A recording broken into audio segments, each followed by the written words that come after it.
మనమున నమ్మిక పుట్టగా జనవరా. సుగ్రీవుడికి మనస్సులో నమ్మకం కలిగింది రాముల వారి మీద. జనవరా అంటే ఓ రాజా, చేసాపు మనుడు, రాజా చేయి చాపండి, జనపతి ఎగుగాకని చేయి చాపాడు.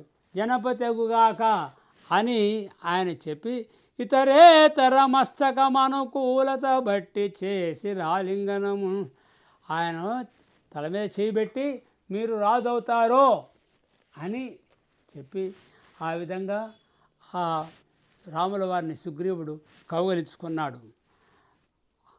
ఆంజనేయుడు అగ్ని రగిల్చి సుగ్రీవ రామలక్ష్మణుల ముందర పెట్టాడు.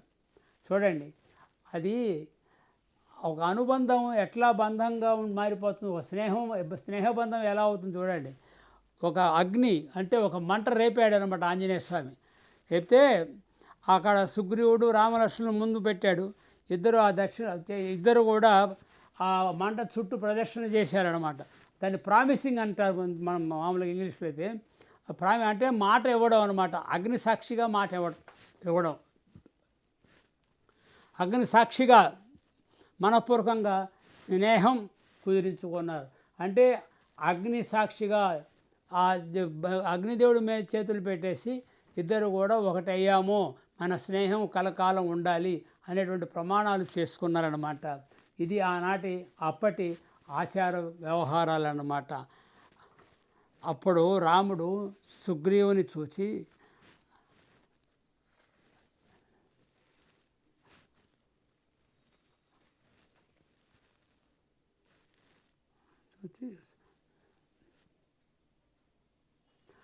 సుగ్రీవుని చూసి రాముడు ఇలా అంటాడు,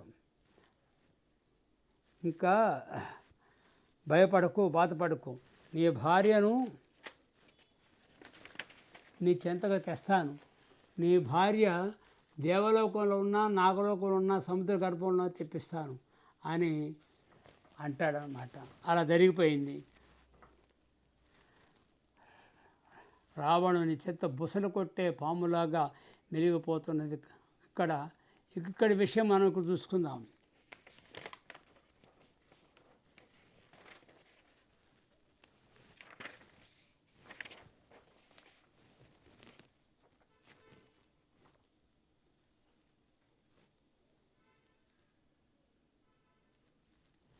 అప్పుడు సుగ్రీవుడు చెప్తున్నాడు, ఆకాశంలో రావణాసురుడు ఆమెను తీసుకుపోతుంటే సుగ్రీవుడు చూశారు ఆ ఋషిమ పర్వతం మీద. ఇప్పుడు రావణుని చెంత బుసలు కొట్టే పాములాగా ఆమె ఉన్నదట. కన్నీరు కాలువలు గట్టి ప్రవహిస్తున్నది, ఏడుస్తుంది. రామా రామా, నేను వెళుతున్నా, గుణవంతుడా లక్ష్మణ మరది, నీవు వచ్చి నన్ను కాపాడు అని రోధించడం నేను చూశాను అని సుగ్రీవుడు చెప్పాడు. ఆకాశంలో పోతున్నాడు రావణాసురుడు ఆమెను తీసుకొని, రామా రామా నన్ను కాపాడు, లక్ష్మణ లక్ష్మణ నన్ను కాపాడు అని ఆమె రోధిస్తూ ఉన్నది, అది కూడా నేను చూశాను అన్నాడు. ఆ సమయంలో ఆ సుగ్రీవుడు చెప్తున్నాడు రాముడికి, ఆ సమయంలో ఆ తల్లి తన ఆభరణాలు ఉత్తరీయంలో కట్టి మాకు చేరేటట్టు కింద పడవేసింది, అది నేను చూశాను. ఆమె మాకు చేరే విధంగా ఉత్తరీయంలో ఆమె తన నగలు పెట్టి కట్టేసి మాకు చేరునట్లుగా పడవేసింది అని చెప్పారన్నమాట. ఆ ఆభరణాలు నేను చూసి దాచిపెట్టాను, ఆ ఆభరణాలు మా దగ్గరే ఉన్నాయి, అవన్నీ తీసిపెట్టాను. ఆయన కప్పి పొంగలు చెప్పాను, వాళ్ళు తీసి దాచిపెట్టమన్నాను, వాళ్ళు దాచిపెట్టారు అని అన్నారు.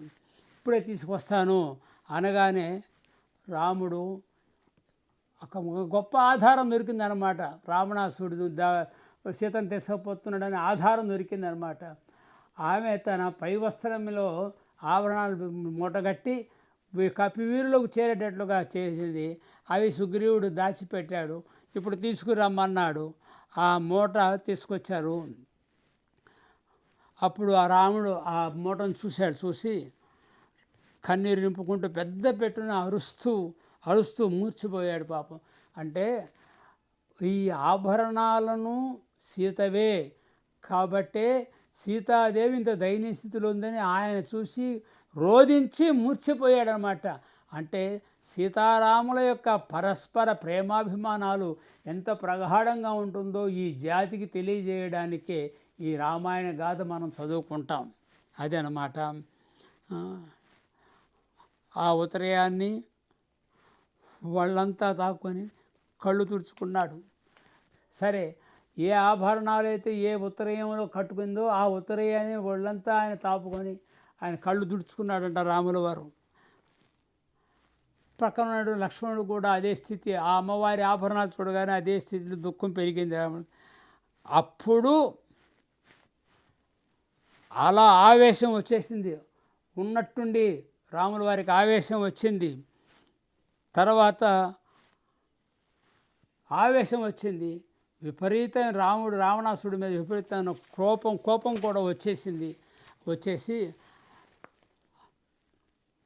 ఆవేశంతో సుగ్రీవునితో ఇలా అంటాడనమాట. సుగ్రీవా, ఎక్కడ గంటి సీత ప్రియనెక్కడకింగొనిపోయే రక్కసుండో, ఎక్కడ నుండు వాడో. సుగ్రీవా, నువ్వు ఎక్కడ చూసావు? మళ్ళీ మొదలుకు వచ్చాడనమాట. ఉద్వేగం, ఉద్విగ్నం, కోపం, ఆవేశం. ఎక్కడికి చూసానేవో ఆ వాడు ఎక్కడికి తీసుకుని పోయాడు, రావణాసుడు ఎక్కడికి తీసుకుని పోయాడు, ఇంతకు వాడు ఎక్కడ ఉంటాడు?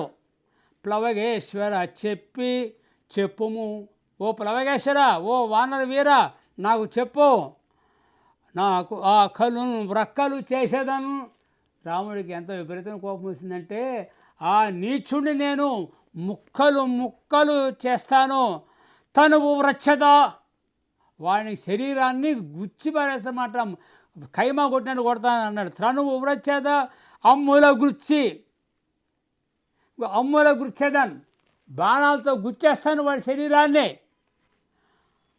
తలలు చెక్కేదా, వాడి 10 తలలు కదా వాడి 10 తలలు కూడా చెక్కేస్తాను. బాలిసి తీసుకొని చెక్కినట్టుగా చెక్కి పడేస్తాను.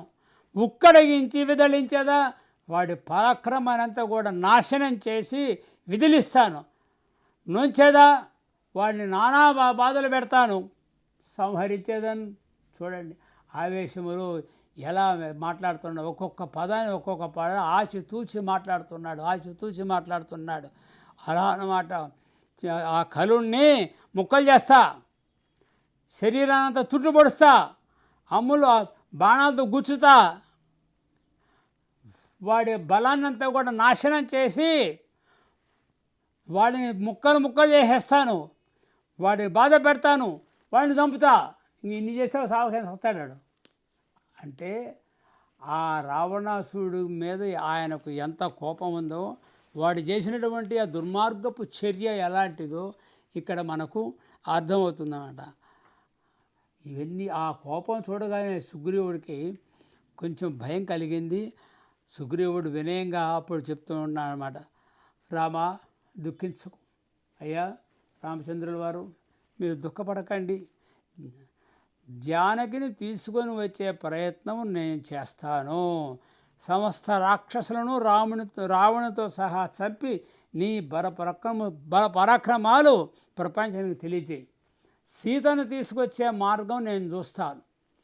నీవు ఆ రావణాసురుణ్ణి సర్వనాశనం చేసేటువంటి మార్గము, నీ బల పరాక్రమాలు వెలయించి నీ బల పరాక్రమం వెలయించి ఆ దుర్మార్గుణ్ణి చంపివేసేయి అని ఆయనకు ఓదార్పుగా ఒక మాట అంటాడు. ఓదార్పుగా మాట్లాడుతున్నాడు. ఇట్లా చెప్తున్నాడు. శోకము దుఃఖము చెరచును. రామ, చూడండి, శోకము దుఃఖము చెరచును. ఏడుపు వల్ల దుఃఖం వచ్చేస్తుంది. శోకము తేజము నడచు. మన ఏడుపు వల్ల మనిషిలో ఉండే తేజస్సు అంతా పోతుంది.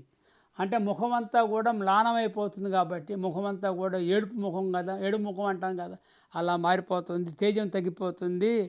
శోకము బుద్ధి పోకార్చు.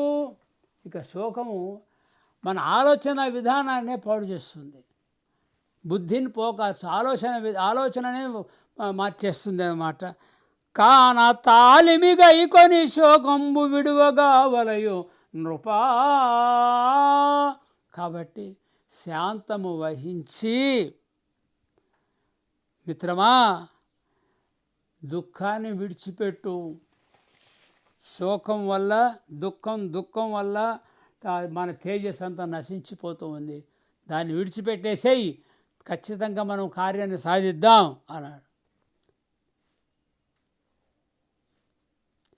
అయ్యా నీకు చేయగలిగిన సహాయం అంతా నేను చేస్తాను రామా, నన్ను నమ్ము, నేను చేయగలిగిన సహాయం అంతా చేస్తాను, అందుచేత నీవు దైన్యాన్ని విడిచిపెట్టి ధైర్యాన్ని అవలంబించు అని చెప్పాడు. ఎప్పుడైతే సుగ్రీవుడు ఆ మాట అన్నాడో రాముల వారు కన్నీరు తుడుచుకుంటూ ఒక్కసారి ఆనందంతో ఆలింగనం చేసుకున్నాడు.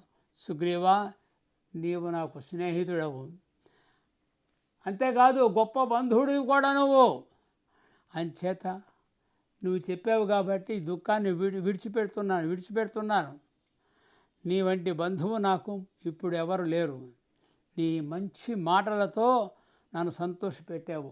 సరే, నువ్వు దుఃఖాన్ని విడిచిపెట్టమన్నావు కదా, ఇప్పుడే విడిచిపెట్టేస్తున్నా. నువ్వు నాకు బంధువుడివి, మిత్రుడివి, నిన్ను మించినటువంటి మిత్రుడు నాకు ఇంకెవరు లేరు. నువ్వు చెప్పినట్టుగా నేను దుఃఖాన్ని విడిచిపెడుతూ ఉన్నాను. సుగ్రీవా, నాకు ఓదార్పు మాటలు మాట్లాడావు, నేను చాలా సంతోషపడుతున్నాను అని అన్నాడు. అప్పుడు ఆ ఆనందంలో సుగ్రీవుడితో రాముడు ఇలా అంటున్నాడు, చూడండి. నీకు కోరిక ఎయ్యది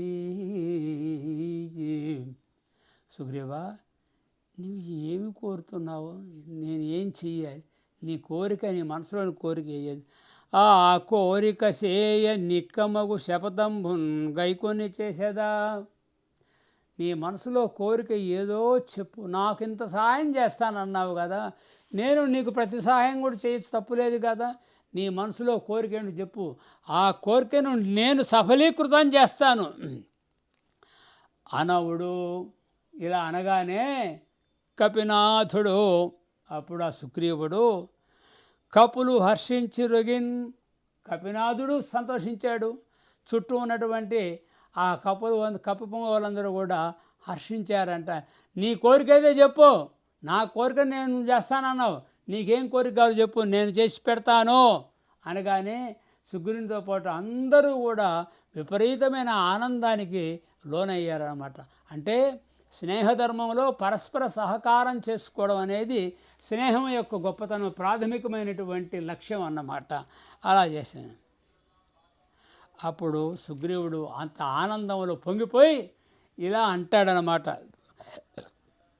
నీవును నేనును కూడిన రామభద్ర, అయ్యా రామ, నీవు నేను కలిస్తే దేవేశ్వరు రాజ్యమైన తృణలీలను గుణంగా వచ్చు.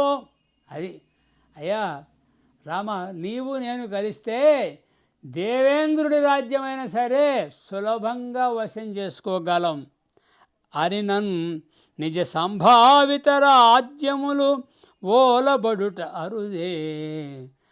మహాత్మా శ్రీరామచంద్ర ప్రభో, నీవు నేను కలిస్తే ఇంద్రసింహాసనానికి ఎసరు పెట్టగలం, ఇంద్రుడి సింహాసనాన్ని ఆక్రమించుకోగలం. ఇలాంటివి తక్కిన మామూలు చాలా సాధారణమైనటువంటి విషయాలు, ఈ యొక్క లెక్క కాదు అని చెప్పాడనమాట సుగ్రీవుడు. అట్లా అంటాడనమాట, రామ, నీ స్నేహం వల్ల దేవతల అభిమానం పొందాను, తక్కిన బంధువుల ప్రేమ చూరగొన్నాను, నీవు నాకు స్నేహితుడిగా చాలా గౌరవప్రదమయ్యావు రామ అని రాముడు కూడా ఇది సుగ్రీవుడు అంటాడనమాట. నీతో స్నేహం కలగడం వల్ల నేను చాలా ఆనందపడుతున్నాను. పుణ్యాత్ముడైన మిత్రుడు దొరుకుట భాగ్యం. ఎవడైనా సరే పుణ్యవంతుడైన స్నేహితుడు, ప్రపంచంలో స్నేహితుడు హితము కోరేవాడే స్నేహితుడు. కానీ పుణ్యాత్ముడైనటువంటి వాడు స్నేహితుడిగా ఉంటే అంతకు మించినటువంటి ఐశ్వర్యం మరొకటి లేదు. పుణ్యాత్ముని కోసం సంపదలు కూడా వదులుకుంటారు. అది ఒక మంచి స్నేహం కోసం ఎంతోమంది తమ సంపదలు కూడా మానుకున్నారు, దేశాన్ని, బంధువులను కూడా వదులుకుంటారు. దేశాన్ని వదులుకున్న వారు ఉన్నారు, ఇప్పుడు ఒక మంచి మిత్రుడు దొరికితే సంపదల్ని వదులుకున్న వాళ్ళు ఉన్నారు. ఇప్పుడు నీవు నాకు దొరికావయ్యా అని చెప్పి